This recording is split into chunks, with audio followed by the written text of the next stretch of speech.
First of all, the selection of Patriot Games as the second Jack Ryan film was kind of interesting because Frank Mancuso, who was then chairman of Paramount, flew back from Washington, D.C., where we had premiered Hunt for Red October, and he flew back with me, and on the plane we discussed putting another Jack Ryan film into works. And I suggested that there were two books that would make good films, Patriot Games and Clear and Present Danger, and that we option both of those books. I felt now that we were doing the second one, we ought to get to know Jack Ryan a little better. The third one was more of an action film, but this was more of a family film, and this dealt with Ryan's family being put into jeopardy. So it was decided to develop two scripts simultaneously with the idea of doing Patriot Games first, assuming it turned out to be a good script. Donald Stewart, who had written on Hunt for Red October, was asked by Mace Newfield and Paramount to do the first draft, and then they wanted a new writer, and the film had not been greenlit yet. So they hired me, and within 5 weeks got a first draft out, and then they greenlit the film. And then they brought in Phil Noyce, but something happened on the way to the movie, which was Alec Baldwin was no longer in it, and Harrison Ford jumped in. Baldwin wanted to do a play on Broadway. He said that he preferred to do the play rather than do the film. And in the last few days of discussions, and at this stage, and now new director, we're thinking, what are we going to do if we can't get Alex to agree? Harrison Ford had just dropped out of a film at Paramount, and David Kirkpatrick, who was the head of production then at Paramount, said, why don't we send the script to Harrison Ford? That first reading of a script is where I form the emotional relationship that I have to the character. The story is fresh to me, and if I feel that there's a thread of emotion that goes through the story, then I know how to sort of build a character around that. Now, I had, I think, at one time a conversation with Harrison about the Clancy books, but he wasn't really interested. As a matter of fact, I think he said the Russian submarine commander was the better part in Hunt for Red October. That's the one he wanted to play. So he was down in Jackson Hole, Wyoming. We sent the script to him. He read it overnight, called the next day, and said, I love it. I thought that the biggest problem, even if Harrison wanted to do it, would be whether he'd accept this unknown director from Australia. I knew that Harrison had director approval. And he said to me, who's going to direct it? I said, Philip Noyce. He said, I don't know Philip Noyce. And I thought to myself, because Philip had put an enormous amount of work in this. He said, what has he done? So with my fingers crossed, I said, well, he did a movie called Dead Calm. And he said, I haven't seen that. I said, he did a movie called Newsfront, which was just a very small film where he first came to the United States. He said, he did Newsfront? I said, yeah. Oh, he said, I loved it. When Harrison greeted me at the airport, his first words were, I loved your film Newsfront. We discussed the novel. We discussed the existing screenplay, and it seemed as though Harrison was attracted to the idea of going back to the source material, not continuing with the work that we had. But he was also attracted to playing a character that extended the characters that he'd played before. Basically an action-adventure genre, but with a character who uses brains as much as brawn. One Monday morning I come to work and Alec's gone and Harrison's in. I was thrilled, but Alec Baldwin played a 35-year-old and Harrison played a 50-year-old. So all of a sudden had to rewrite the script. And also had to take notes from the man, and being Harrison. And I found Harrison to be a really brilliant guy. I mean, he's obviously worked with so many great filmmakers that he's learned more than a trick or two. I'm not shy about speaking up when I think I have an idea that might help. Sometimes it'll antagonize a novelist or two, but that happens. One of the first scenes we shot was the terrorist hit on the Royals over in London, and which is where Harrison runs in and he ends up foiling this thing and shooting Sean Bean's brother, which is why Sean Bean wants revenge. And during takes, I would sit in a car with Harrison, and he would go over these storyboards with me, so I could then go into the trailer and quickly rewrite the script so it would match Harrison's storyboards. Well, for the assassination scene near the beginning of the film, we needed to find a location that appeared as though it could be on a London street. But the City of London, like most cities in the world, doesn't like having their streets shut down and bombs being exploded and so on. And although we looked all around, we just couldn't find a street with the impressive imperial buildings that we come to identify with London. So we finally went to the Royal Naval College at Greenwich, which was a great location for us.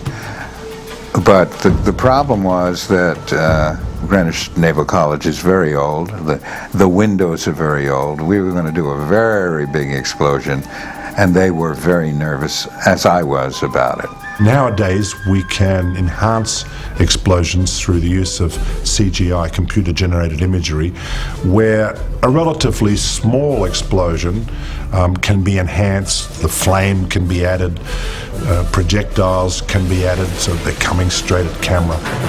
But back in the early 90s, CGI was still in its infancy, and basically if you wanted to have an explosion, you had to have an explosion. We knew we could only do one take, and the car drove in, and Harrison came bolting across the street with the gun, get down, and the car exploded. It was a very exciting sequence. Get down! Ready! Get down!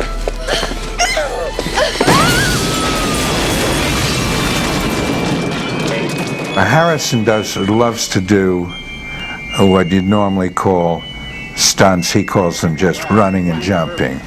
But unless it's something really dangerous, he loves to do it on his own. That particular sequence took about 5 days to shoot. It was very carefully planned and storyboarded. Each shot was drawn in advance by a storyboard artist who came from California and spent several weeks in London. When you're writing these action scenes, you work with stunt people and you work with storyboard artists and you get it exactly perfect. And then you have to have the script match lick for lick every little beat of the action. Part of the reason for working from storyboards when you're doing an action sequence or a stunt sequence is not just because you want to improve your efficiency, but also because of the question of safety. Open it! Open it or we'll blow it up!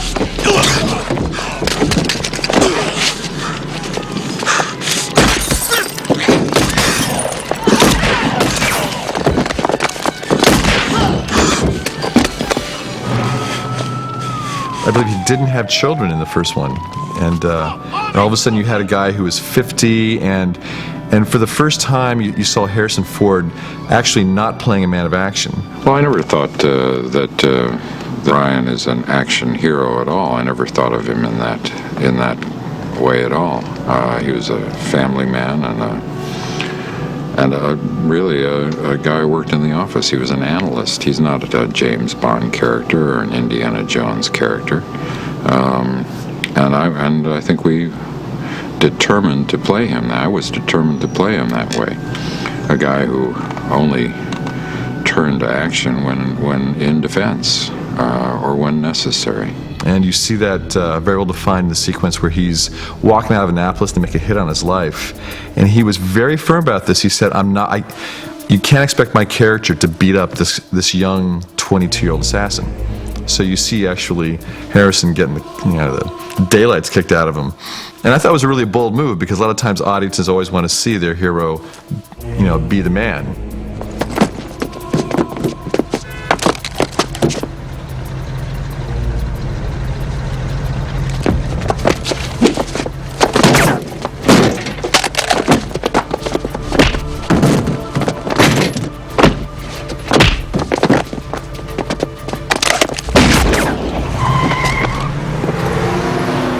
So Harrison was very firm about that, and he thought by him not being an action hero in this one, it made it more vulnerable and more of a personal story of like, what would this father do who's got a terrorist coming after his family for some payback?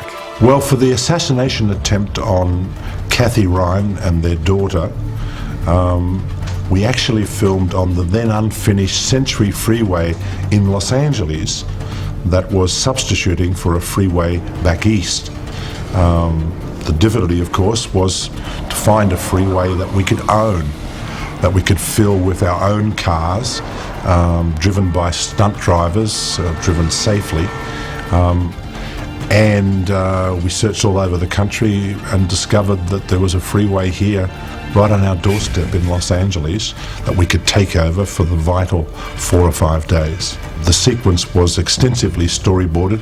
It had to be, because you're constantly positioning cars that have got to maintain their positions day after day in a very intricate scene. And storyboarded also, again, because of the safety question. So you see it all, a lot of it from his point of view, driving through traffic, the cell phone not getting through, and then finally you see this plume of smoke from the crashed car in the distance, and that's his worst horror come true. And it's just made to get inside his head, as opposed to the book was trying to explain the ULA tactics, and Philip Noyce really wanted it to be Jack Ryan's experience, the horror of having your family hurt.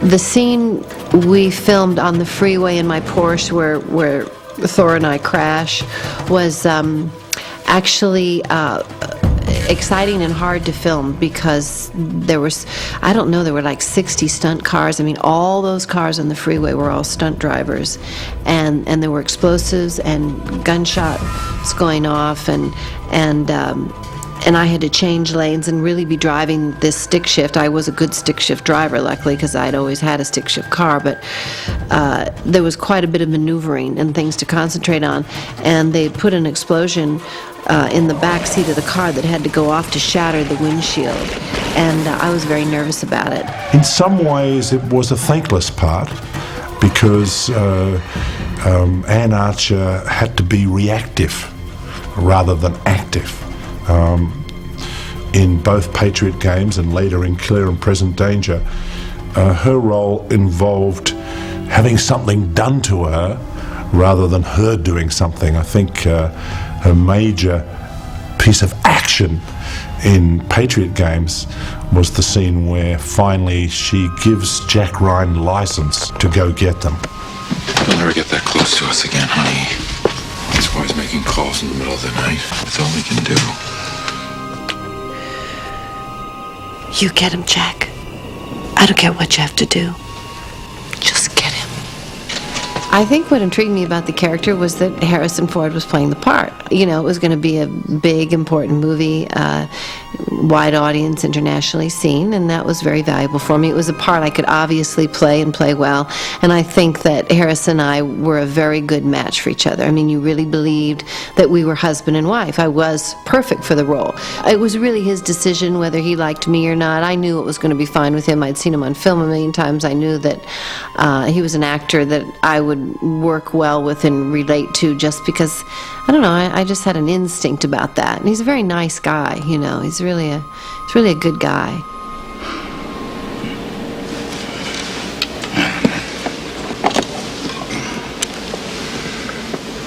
SAS could take out any one of these camps in under 2 minutes, kill everybody there, and be gone before the echo fades. Are you sure this is the same woman?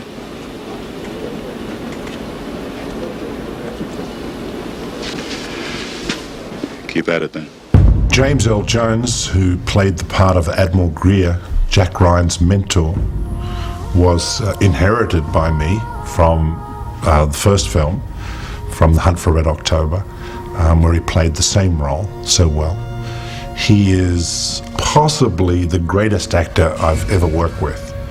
He is a fine violin and a fine violin player.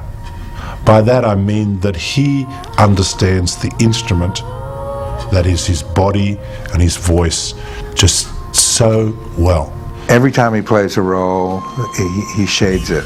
As Harrison used to say, every scene is an adventure with James because he gives you something new in that big, handsome body of his. I guess they wanted a guy who could achieve the character with very little. That is, very little background and very little dialogue. I think I had 24 lines in the whole movie, you know. And that stayed consistent when they decided to maybe enlarge Greer's character in Patriot Games. It didn't work. The more you knew about Greer, the less you liked him, the less. And I think that's typical of intelligence people. That is, people in the from the intelligence agency. You don't want to know too much about them, you know. And in terms of a dramatic character, it was better to leave things unsaid. Where are you taking me, Marty? It's you who've taken us, Jack. Satellite now entering target area. Into battle. One of the most interesting sequences in Patriot Games is the SAS attack on the alleged terrorist camp in North Africa. The desert attack sequence, I think, is one of the most powerful in the film, dramatically. I think it's a wonderful blending of the technology and the drama when you watch the Jack Ryan character's reaction to the kills that he sees via the satellite imagery. It's very, very powerful. Most of it was filmed by our second unit director, David Ellis, using storyboards that I provided him. And then I shot the sequence set in CIA headquarters where Jack Ryan watches the attack on infrared images beamed by satellite, supposedly from North Africa to Langley in Virginia. We spent a number of months doing tests to get the right look for that satellite imagery. We tested different fabrics for the see-through look of the tents, different colors for the costuming. Our computer graphics supervisor felt that real explosions would not translate well digitally, and I think we used peat or something like that to indicate an explosion. And he gave us we did tests. He took that material, he gave Philip Noyce different looks to select from. Philip, you know, decided what he liked best, and then based on these tests and the materials and fabrics, we then set up a second unit shoot in the desert, shot that photography, which we then gave to John Wash at Video Image, and he manipulated the images to give that look, which was then played back in the CIA satellite viewing room. Continue to monitor. That is a kill. The most interesting about the scene is that when all is said and done and the terrorists have been killed, James Earl Jones turns to Harrison Ford and he says, well, what do you think? And you know, when you write the script, you have to have a few pages of dialogue. Well, I think this and that, and you know, I'm really glad they're gone, but I still feel kind of bad because I did kill, but Harrison said, you know, forget this dialogue, just put the camera on me. It's over.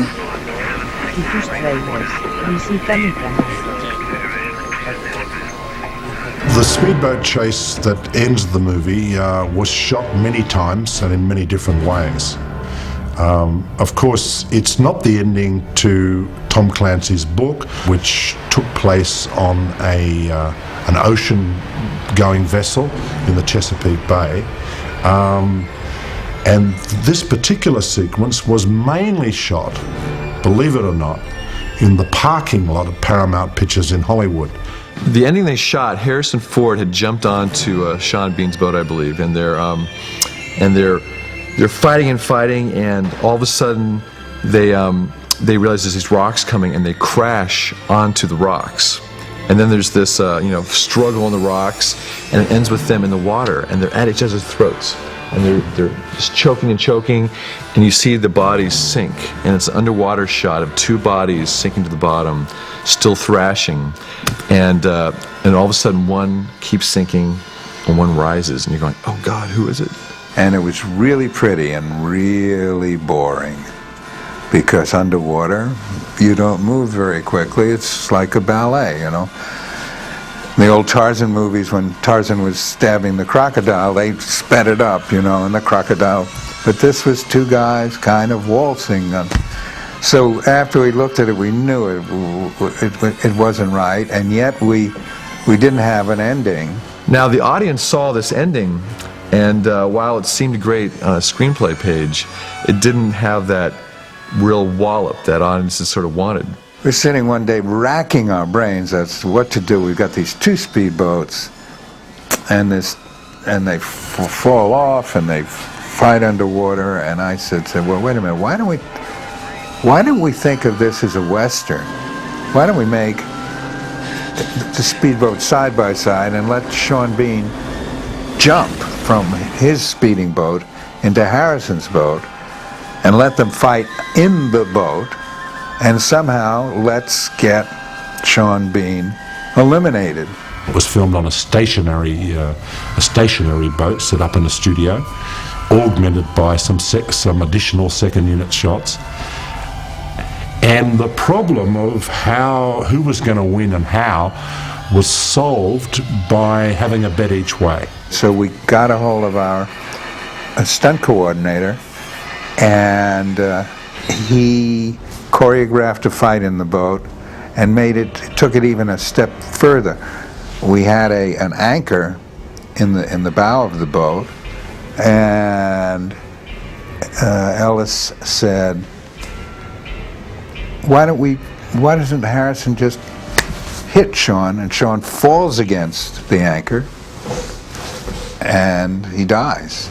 So they reshot the ending, and that's when you see Sean Bean get the the anchor through his heart, and that apparently tested a lot better.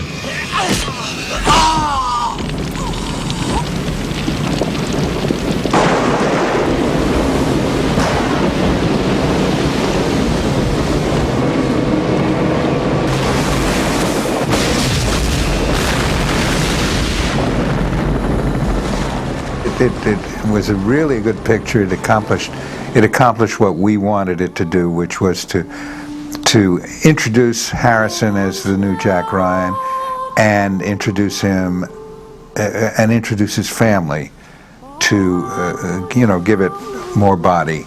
I think the CIA were really glad that they could be portrayed in a positive light for once in the movies.